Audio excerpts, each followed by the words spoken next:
Alam nyo ba, may paniniwala noon ang matatanda na kailangan mo raw gawin agad-agad kapag nakakita ka ng tao na nagpakamatay.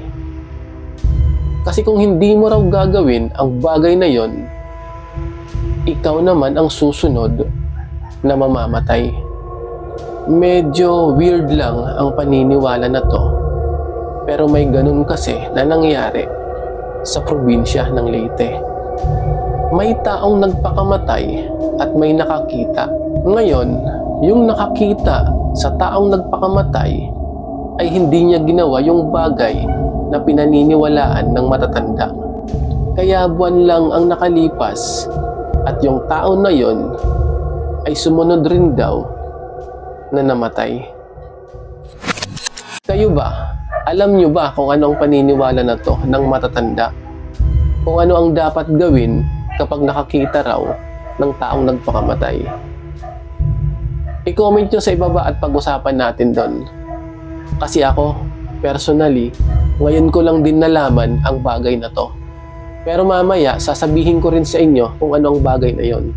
Kailangan natin malaman lahat kung ano ang paniniwala na yon ng mga matatanda. At kung ano ang dapat gawin kapag nakakita ng taong nagpakamatay. Ayon sa nagkwento, itago na lang natin sa pangalan na Bal, hindi niya tunay na pangalan. Kapatid niya raw yung nagpakamatay, si Jojo. Hindi rin niya tunay na pangalan. Ayon kay Bal, 20 anyos lang daw noon si Jojo nung nagpakamatay.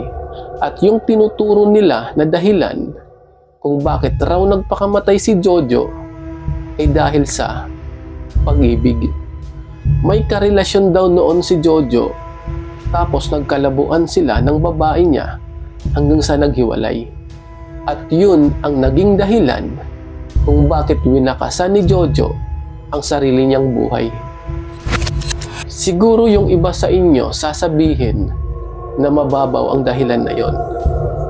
Tatapusin mo ang sarili mong buhay ng dahil lang sa babae. Mababaw na dahilan naman talaga yon. Pero syempre, iba-iba tayo ng mga tao. Iba-iba kung paano natin i-handle yung mga ganong problema. May taong matibay ang dibdib at yung iba naman mahina emotionally. Tsaka hindi rin natin masabi na baka may mas malalim pa na dahilan si Jojo kung bakit siya nagpakamatay. Kaya respeto na lang din sa kanya. Tapos may nakita raw ng mga sign si Bal bago tapusin ni Jojo ang sarili niyang buhay. Mga sinyalis raw na mawawala na ang kanyang kapatid. Nung gabi raw kasi na yon, may kainuman si Jojo na mga tropa niya. Napansin ni Bal na yung mga kinakanta ni Jojo, kasi may gitara daw sila habang nag-iinuman, ay puro mga nagpapaalam na mga kanta.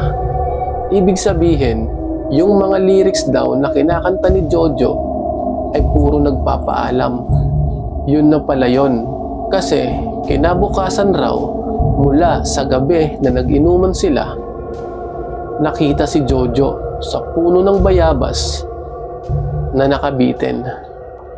Ayon kay Bal, alambre daw yung ginamit ni Jojo na pangtali niya sa kanyang leeg. Grabe yung ginawa ni Jojo dito, no? Alam nyo, malaking tanong rin sa isip ko kung bakit may mga tao na kaya nilang tapusin ang sarili nilang buhay. Yung buhay kasi na meron tayo, para sa akin regalo yan eh. Kaya sayang naman kung hindi natin pahahalagahan. Pero sabi ko pa kanina, iba-iba tayo. Iba-iba tayong mga tao. Kung maliman sa paningin natin yung ginawa ni Jojo, ay respeto na lang din sa kanya. Hindi natin alam kung gaano kahirap o yung totoong pinagdadaanan niya talaga sa mga oras na yon.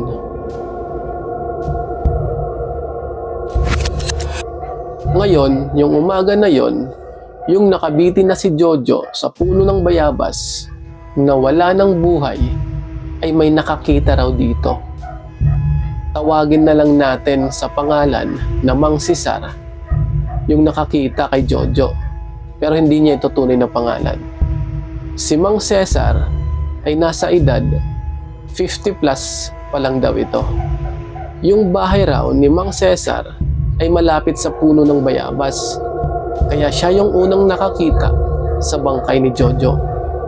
Ngayon, ang paniniwala ng matatanda ay kung sino raw yung unang tao na makakita sa taong nagpakamatay, ay siya ring magsasarado daw dapat sa mata nito.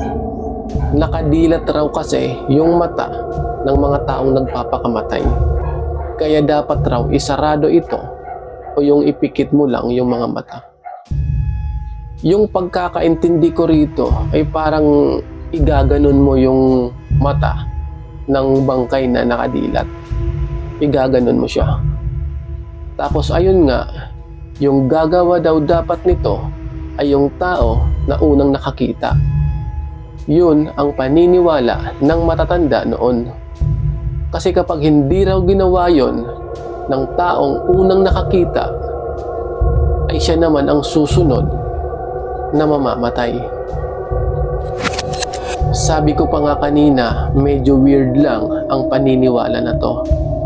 Pero maniwala kayo o sa hindi, ganitong ganito ang nangyari kay Jojo at kay Mang Cesar. Hindi raw kasi sinarado ni Mang Cesar yung mata ni Jojo nung makita niya ito. Kaya ang nangyari ay sumunod rin daw na namatay si Mang Cesar. Ayon kay Bal, yung nagpadala ng kwento sa atin, nagpakamatay raw si Jojo April 15, 2008. Tapos sumunod naman daw na namatay si Mang Cesar dahil inatake raw ito sa puso May 16, 2008. Kung mapapansin nyo, magkasunod yung buwan at araw nung pagkamatay ni Jojo at ni Mang Cesar. Para sa akin, medyo kakaiba nga ang pangyayari na to. Kayo, ano sa tingin nyo? Nagkataon lang kaya ito? O may kinalaman dito yung sinasabi na paniniwala ng matatanda? I-comment nyo sa ibaba at pag-usapan natin doon.